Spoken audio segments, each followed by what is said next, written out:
తాళపత్ర గ్రంథాలు అసలు ఎలా ఉంటాయి? మీ దగ్గర ఉంటే మచ్చుకి ఒకటి చూపిస్తారా ప్రేక్షకులకి? తప్పకుండా. మొత్తము ప్రపంచానికి ఎన్నో గ్రంథాలను అందజేసినటువంటి ఈ తాళపత్ర గ్రంథాల్లో మనకి అంటే నేను తీసుకొచ్చింది ఒక రెండే తీసుకురావడం జరిగింది.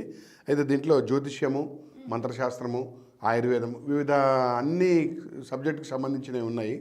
అయితే నేను ప్రస్తుతంగా తీసుకొచ్చింది ఏంటంటే ఇది మనకి మన దీని గురించి జ్యోతిశాస్త్రం గురించి చిన్న చిన్న మంత్రాలు ఉంది. అట్లాగే మనకి చరిత్రకు తెలియని కావ్యాలలో మనకి ఇప్పుడు ఈ మంత్రశాస్త్రంలో అమ్మవారి యొక్క దండకాలు ఆ కదంబం కూడా చెప్పబడి ఉన్నాయి. దీంట్లో ఇవి ఇంకా ముద్రణ కాలేదు. అయితే ఏం లాంగ్వేజ్?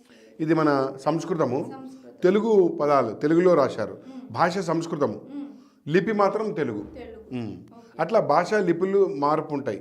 అయితే కొన్ని దేవనాగరి సంస్కృతంలో ఉన్నది లిపి సంస్కృతం ఉంటుంది, భాష తెలుగు ఉంటుంది. అట్లాగే భాష లిపులు వేరు, సంస్కృతం వేరు ఉన్నవి కూడా చాలా ఉన్నాయి. అయితే ఇది తెలుగులో ఉంది కాబట్టి సంస్కృతంలో ఉన్నాయి, తెలుగులో ఉన్నాయి అర్థతాత్పర్యాలతో. అట్లా అవి శతకాల్లో మనకి కనబడతాయి. ఇది కూడా చాలా గొప్ప గ్రంథం. ఇది ప్రపంచానికి ప్రజలకి తెలియని గ్రంథాల్లో ఇవి కూడా చెప్పబడ్డాయి స్తోత్ర కదంబంలో. అట్లని ఇవన్నీ సంస్కృతంలో ఉన్న తెలుగులో రచించారు. అదే అంటే తెలుగులో అర్థతాత్పర్యాలు ఉన్నాయి, సంస్కృత శ్లోకాలు పద్యాలు ఉన్నాయి.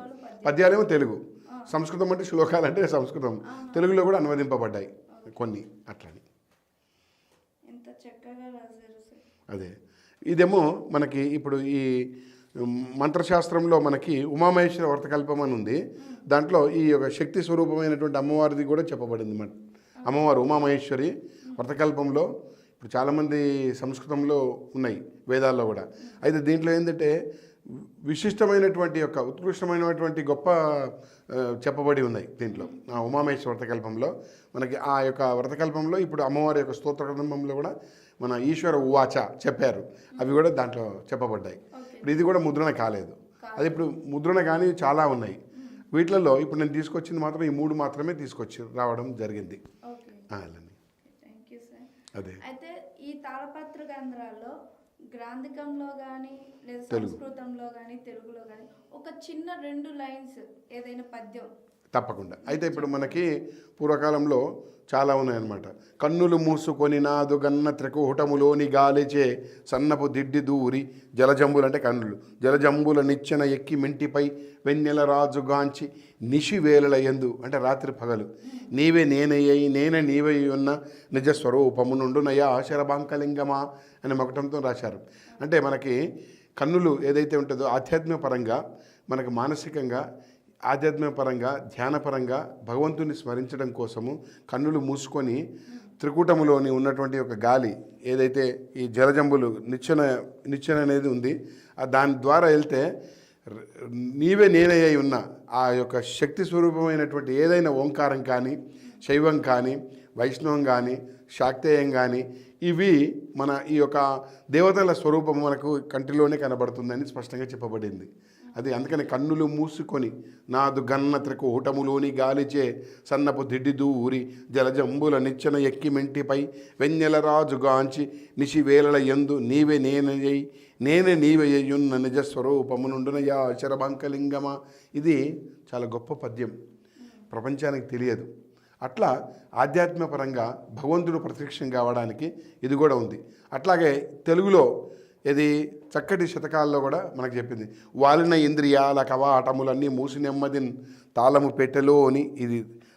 పెట్టెలోని పరతత్వ మహత్వ త్రికోణముందిరా. ఎంత అర్థం ఉంది చూడండి. లాలిత నాగకన్యనుపలాలన చేసిన యోగిగాక వైమాలపు వేషమున్ యముని మార్కురున్న శరభాంకలింగమా అంటాడు. అంటే ఈ తాళము పెట్టి అనేది ఇది ఒకటి ఉంది.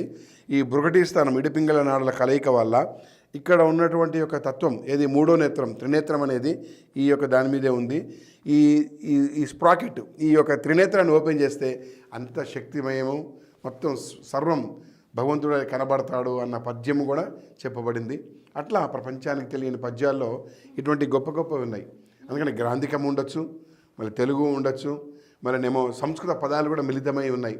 ఎందుకంటే എല്ലാ భాషలకు తల్లి సంస్కృతమే. అందుకని కృష్ణదేవరాయల కంటే ముందే తాతగారు చెప్పారు, జనని సంస్కృతంపై సకల భాషలకును దేశ భాషలందు తెలుగు లెస్స, తల్లి కంటే జనని సౌభాగ్య సంపద, మెచ్చుటాడు బిడ్డ మేలుగాదే అని తర్వాత కృష్ణదేవరాయలు చెప్పారు. ఇది చరిత్ర సత్యం.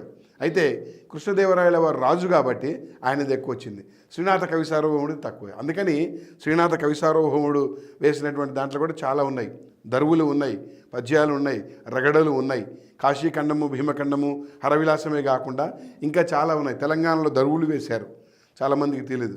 పల్నాటి సీమలో దాహమైతే పద్యం, ఓరుగంటిలో కోడి పంద్యాలు చూస్తే కవిత, అట్లా ఎన్నో గొప్ప గొప్ప తాళపత్ర గ్రంథాలు, పద్యాలు, శ్లోకాలు, దండకాలు, రగడలు ఎన్నో ఉన్నాయి. ఆధ్యాత్మికము, భక్తి, అదేంటంటే ప్రభుత్వాలు ఏంటంటే ఈరోజు పట్టించుకోవాలి.